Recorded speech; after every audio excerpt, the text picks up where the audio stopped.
We've been following, maybe more closely than we should, maybe more closely than almost anyone, the Olivia Nuzzi, Robert F. Kennedy Jr., Ryan Lizza saga.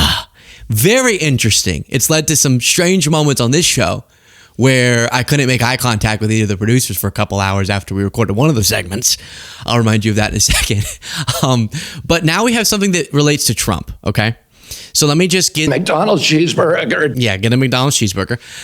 Let me just lay out for you the characters involved here. So you remember, it's been a while. We haven't recorded a show in a few days. So let's just get them all straight, and then I'll tell you this is Bombshell by Ryan Lizza. So, Robert F. Kennedy Jr. is currently the HHS secretary for some reason. He was running an independent presidential campaign. Before that, he was running a Democratic presidential campaign, then independent, and then he joined the Trump campaign because he has strong principles and he's drifted all the way from a Democrat to Republican in one presidential cycle. But we're not supposed to believe he was just willing to do anything and make any deal to become powerful. Okay. And so that's Robert F. Kennedy Jr. You know him well. Then, while he was running his presidential campaign, before joining the Trump campaign, or sometime therein, you had Robert F. Kennedy Jr., who's married to Cheryl Hines, engaging in what's been described as a digital affair with a journalist who was covering his campaign, conflict of interest, Olivia Nuzzi. She didn't disclose that when she was writing stories about him, and she was actually allegedly helping to kill bad stories about him and doing things that are very journalistically unethical. Olivia Nuzzi ended up leaving, I think it was New York Magazine, because of that. Then you have entering the conversation Ryan Lizza, who's also a journalist, who was engaged during that period of time to Olivia Nuzzi. So he was observing, knew about this affair and all the related aspects to it. And this is, of course, before getting to the big bombshell that Ryan Lizza is laying out about Trump being secretly recorded saying something that will shock you, but you gotta wait. Here's a reminder of one of the things Lizza disclosed, the ex-fiancée of Olivia Nuzzi, in the form of a poem that Bobby allegedly wrote to Olivia. Flashback. And I should do it in his voice, do we say? Okay. Your open mouth, awaiting my harvest. Drink from me, love. I mean to squeeze your cheeks, to force open your mouth. I'll hold your nose as you look up at me, to encourage you to swallow. Don't spill a drop. I am a river. You are my canyon. I mean to flow through you. I mean to subdue and tame you, my love.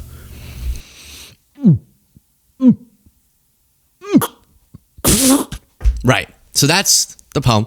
That's Ryan Lizza. And again, the reason I show you that, it's not just because I wanted you to have to listen to me reading it in Bobby's voice again, you sicko. That's not why. The reason we have to see is Lizza, is he credible, right? Because what he's about to say about Trump is a big bombshell. So is he credible?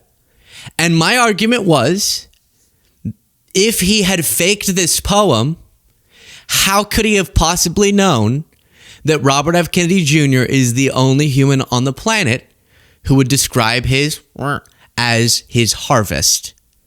Only Bobby would call, let's be mature adult, ejaculation, harvest. Only Bobby would call it that. So that makes me believe this is a real poem, which then makes me believe Lizza actually does have some receipts. That's why I showed it. It's actually very serious. It's very serious why I showed you that. So then you have this piece. Ryan Lizza accused Olivia Nuzzi of conspiring with RFK Jr. to kill damaging stories, including the infamous bear cub carcass. Can you just pull up the Bobby with the bear so y'all can be reminded of that? And in this, you have the really big part. So here's the Substack. I think we're on part 3. Ryan Lizza, ex-fiancée of Olivia Nuzzi, digital affair with Robert Kennedy Jr. I'm just specifying that because sometimes when I listen to podcasts, I get confused on who we're talking about and what's going on. So that's the series of events and the people. And he's now writing Substack pieces about what he observed. There's Bobby with the bear cub. Fun guy, silly guy, goofy guy, no brainworm, according to Olivia. She didn't want the worm to be an intruder in the beautiful brain of Bobby. She found it so that he wasn't mad, but he was mad and better in good ways, like calling his stuff harvest. That's what she said. She loved the ways in which he was mad, but he wasn't mad the way that the media portrayed him. He was just mad, like a mad scientist. Like a mad scientist who's genius but doesn't understand science. Now Liza, in this Substack piece, is making this claim. Soon after the debate, while we read it, please do click the subscribe button. I'm sorry to plug, but that is how we get this message out. Cover these stories, usually other stories, and spread the word. Subscribe button. Soon after the debate, Bobby realized his campaign for president was over and began the process of negotiating an endorsement of Trump. As luck would have it, Olivia also decided to write about Trump, and Bobby and Olivia started trading intel as they both turned their attention to Mar-a-Lago. Wild in terms of journalistic ethics. Olivia had a brilliant plan to help secure Trump's cooperation with her article. She convinced New York Magazine to commission artist Isabel Brerman to draw a portrait of Trump to accompany the piece. So she's going to get, who will be described for the rest of the article as Izzy, to make a portrait of Trump so that someone can get really close to Trump so that he can be recorded. Trump had taken a liking to Izzy when she worked as a sketch artist during his Manhattan trial, and Olivia figured he would enjoy having her around. Okay, she was right, but Olivia was excluded from Izzy's key session with Trump at Mar-a-Lago, and so Olivia adjusted the plan. She sent Izzy inside Trump's Palm Beach compound with a recorder in her bag, so the artist who Olivia was sending in to try to help get dirt to secure her interests and Bobby's interests as it pertains to Trump, that's where we are, which rolled as Izzy drew Trump, who is taking campaign meetings with the likes of Matt Gaetz, Susie Wiles, and others. With any luck, Olivia would capture some great material for her piece and some intel for Bobby as he negotiated the endorsement. This is right out of a political TV show. This is Liz's, the ex-fiance, argument. This is what he's alleging.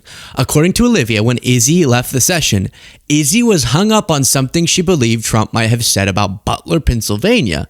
Something explosive that, if she were correct, would shatter our understanding of recent history.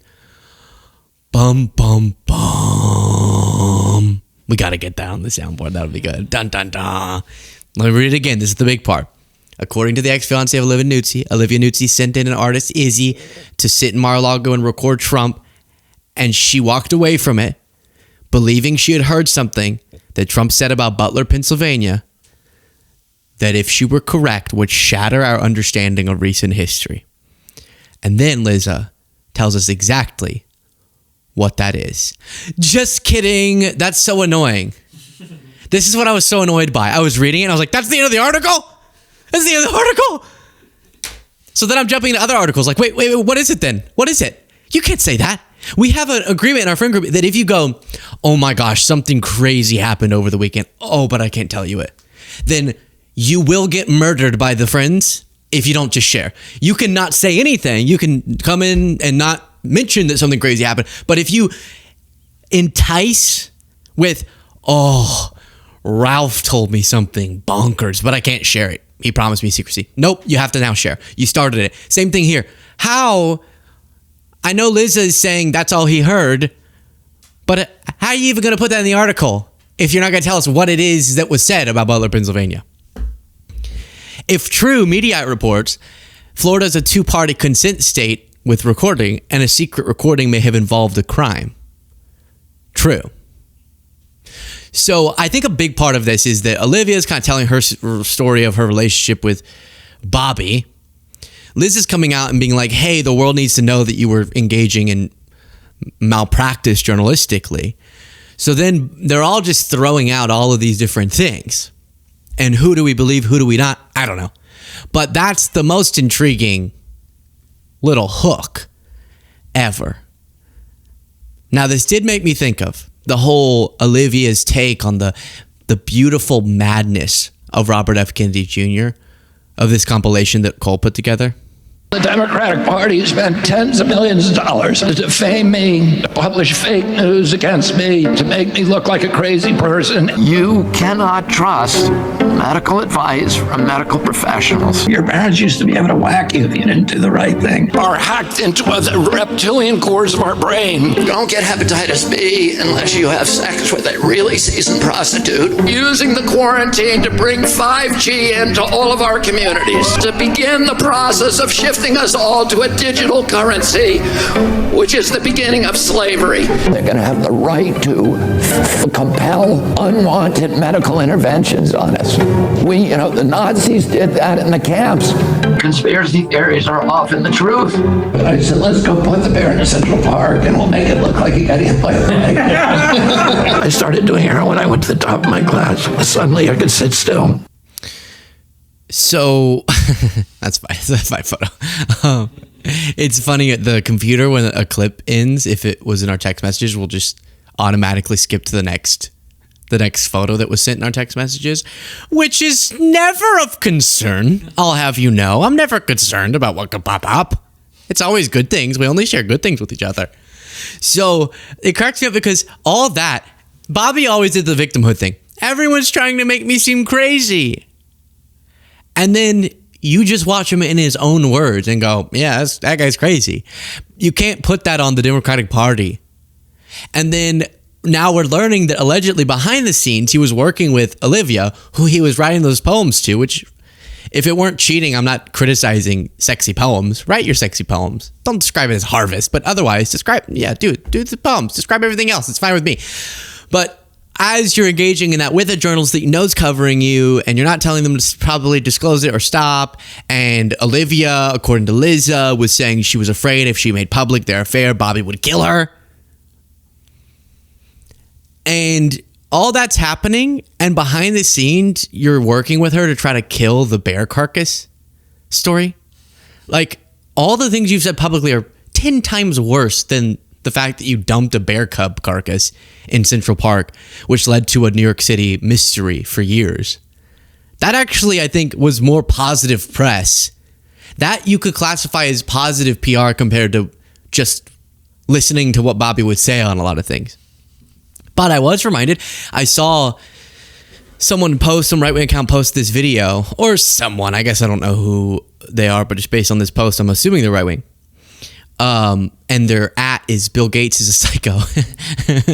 And it was a very Bobby inspired post of James Corden and Ariana Grande. I'm going to talk about on the bonus show. I just watched Wicked 2, the second Wicked. It's so good. Just so good. What are you going to do? It's great. And they're singing about, I don't know if I can play this, but they're singing about getting the vaccine back whenever the vaccine started being rolled out. And this Concerned Citizen account said, once you got the vaccine, hug your family. Shout out to our favorite MD, Anthony Fauci. Ariana Grande was never the same after dropping no lockdowns anymore on the world during COVID. And what's interesting is a lot of Bobby and his cohorts' worldview is heavily impacted by the belief that we were all lied to about the vaccines. And so I just want to clear this up for a second. Them going around and singing, encouraging people to get the vaccines was perfectly rational.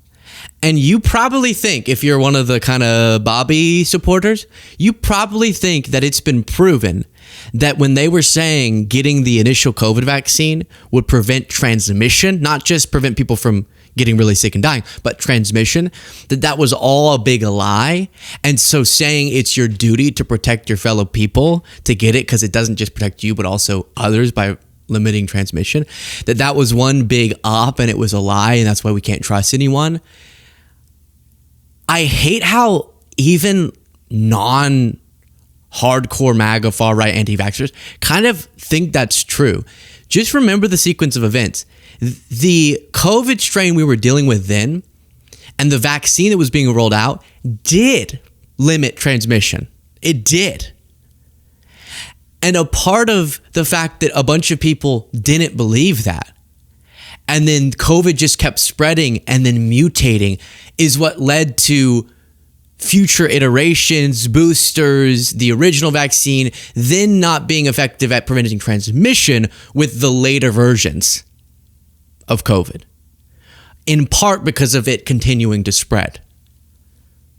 So pop stars going around and being like, hey, you should get the vaccine, was actually a little bit of necessary. I guess it didn't work, but you might have felt like you were being treated like a child, MAGA. It's because you were acting like one. That's why they had to sing it at you with a choreographed dance. And a part of the reason that ultimately the vaccine became not effective at preventing transmission, it still protects from serious illness, was because of it spreading so much and mutating, which wouldn't have been so bad if initially you bought into the science. And then you have people who go, they told us, see, look at this clip. They told us that you couldn't get it if you got vaccinated. Now, maybe you have some random clip.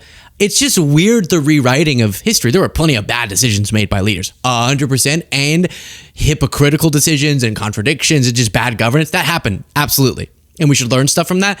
But the scary part is I think what is being learned by the right is actually just way more dangerous than them thinking it was handled well. Because it wasn't. But the takeaways definitely don't prove what they think we should have done differently in many cases.